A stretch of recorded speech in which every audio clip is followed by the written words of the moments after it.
స్వరాష్ట్రం కోసం కొట్లాడిన చాలా మంది ఉద్యమకారులకు బీఆర్ఎస్ హయాంలో గుర్తింపు లేకుండా పోతోందా? తెలంగాణ ఆవిర్భావం తర్వాత బీఆర్ఎస్ తో కలిసి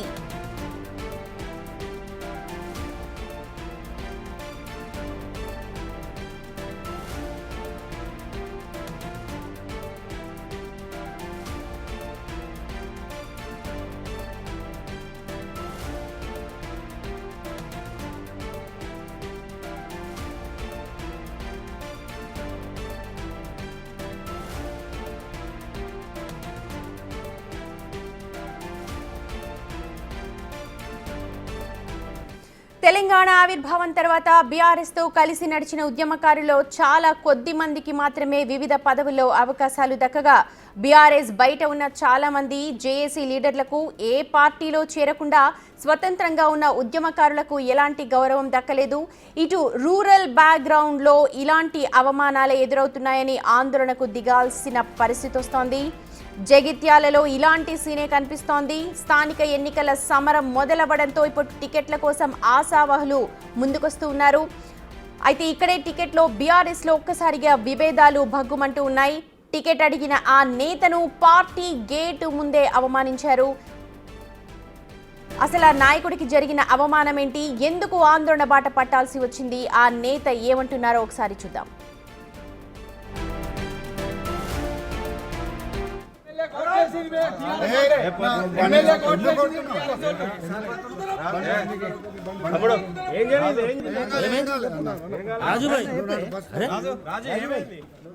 తెలంగాణలో స్థానిక ఎన్నికల ఫీవర్ నడుస్తోంది. ఇదే టైంలో జగిత్యాల బీఆర్ఎస్ లో టికెట్ల లొల్లి రచ్చలేపుతోంది. మాజీ MPP BRS senior leader Palepu Raju తనకు జెడ్పీటీసీ టికెట్ ఇవ్వాలి అనంటూ జిల్లా అధ్యక్షులు విద్యాసాగర్ రావుని కోరారు.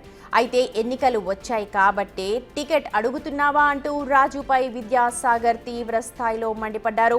తనని అడగకుండా కవిత ఫ్లెక్సీ ఎందుకు చింపేశావంటూ ఆగ్రహం వ్యక్తం చేసినట్లు రాజు చెప్తూ ఉన్నాడు.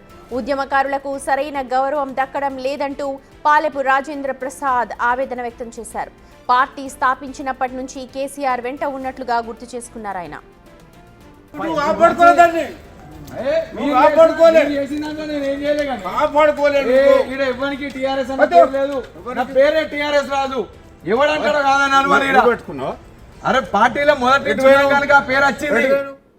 రాజేంద్ర ప్రసాద్ పిచ్చోడిలా మాట్లాడుతున్నారు అని జిల్లా అధ్యక్షులు విద్యాసాగర్ విమర్శించారు.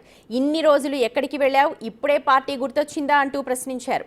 పార్టీ మారిన ఎమ్మెల్యే సంజయ్తో ఎందుకు తిరిగావు అంటూ ప్రశ్నించారు. అసలు నన్ను అడగకుండా కవిత ఫ్లెక్సీ ఎందుకు చించావు అని విద్యాసాగర్ ప్రశ్నించారు. దీంతో బీఆర్ఎస్ పార్టీ కార్యాలయంలో ఉద్యమకారుడు వర్సెస్ జిల్లా అధ్యక్షుడిగా సీన్ మారింది. ఏం జరిగిందండి, లోపల ఏం జరిగింది? మిమ్మల్ని పిలిపించారు కదా. టిఆర్ఎస్ సీనియర్ కార్యకర్తలను మేము ఆదరిస్తాం, ఉద్యమకారులను ఆదరిస్తామని చెప్పి ఓ పక్క హైకమాండ్ చెప్తూ ఉంటే, ఒక సీనియర్ నాయకుని తండ్రి చనిపోతే ఒక జిల్లా అధ్యక్షునికే 3 నెలల దాకా తెలియలేదు అని చెప్పి కనీసం కండోలెన్స్ కూడా తెలపలేని సిచ్యువేషన్ ఉన్నది. మరి ఈ రకంగా ఆలోచిస్తే మరి సామాన్య కార్యకర్తకు వీళ్ళు ఏం చేస్తారు, ఏం చేయదలుచుకున్నారు, అసలు పార్టీని ఏం చేయదలుచుకున్నారు? జిల్లా అధ్యక్షునికి నేను బాగా చెప్తా, ప్రెస్ మీట్లో పొద్దున ఫోన్ చేసిన, సార్ జెడ్పీ జనరల్ అయింది, మరి ఎప్పుడు వస్తారు, మమ్మల్ని రమ్మంటారా అని చెప్పేసి అడిగినాం. అడిగితే జిల్లా కార్యాలయంకు రమ్మని ఫోన్ చేసిండు. ఫోన్ చేస్తే నేను జిల్లా కార్యాలయంకి వచ్చిన ప్రెస్ మీట్లో బాగా చెప్తా కూర్చున్నాను. నిన్ను ఎవరు రమ్మన్నారంటే నీ పిఏనే రమ్మన్నాడు. దాని మీదకి వెళ్ళి మనసులో ఆల్రెడీ ఏం పెట్టుకున్నారో, ఒక సీనియర్ కార్యకర్త అన్నది కూడా లేదు. నిన్ను ఎవరు రమ్మన్నారు అనంటే, ఇది మాది ఆఫీసు, మేము రక్తం చిందిస్తే కట్టిర్రు, ఇక్కడ మేము టీఆర్ఎస్ జెండా మోసినాడు. దీంట్లో ఇప్పుడు ప్రెస్ మీట్లో ఉన్న ఒక దేవేందర్ నాయక్ ఆనందరావు తప్ప ఇవాళ అక్కడ కూర్చున్న చాలామంది వ్యక్తులు అధికారంకి వచ్చిన తర్వాతనే వాళ్ళు ఇవాళ పార్టీలో ఉన్నారు. దుర్భాషలు ఆడినరు, ఎందుకు వచ్చినావు అని మాట్లాడుతున్నారు. బాగా చెప్తా, ఇది మా హక్కు, ఇది మేము కట్టుకున్న పార్టీ ఆఫీసు, మేము కేసీఆర్ గారి శిష్యులం. కేసీఆర్ గారు మాకు ఎంతసేపు ఉద్యమంలో ఉండుడే నేర్పిరు తప్ప వెనుక తిరిగి చూడమని ఎన్నాడు చెప్పలే. బాగా చెప్తా, ఉద్యమంలోనే ఉన్నాం, ఉద్యమంలో ఉంటాం, మళ్ళీ అధికారం తెచ్చేదాకా మేము టీఆర్ఎస్లోనే ఉంటాం.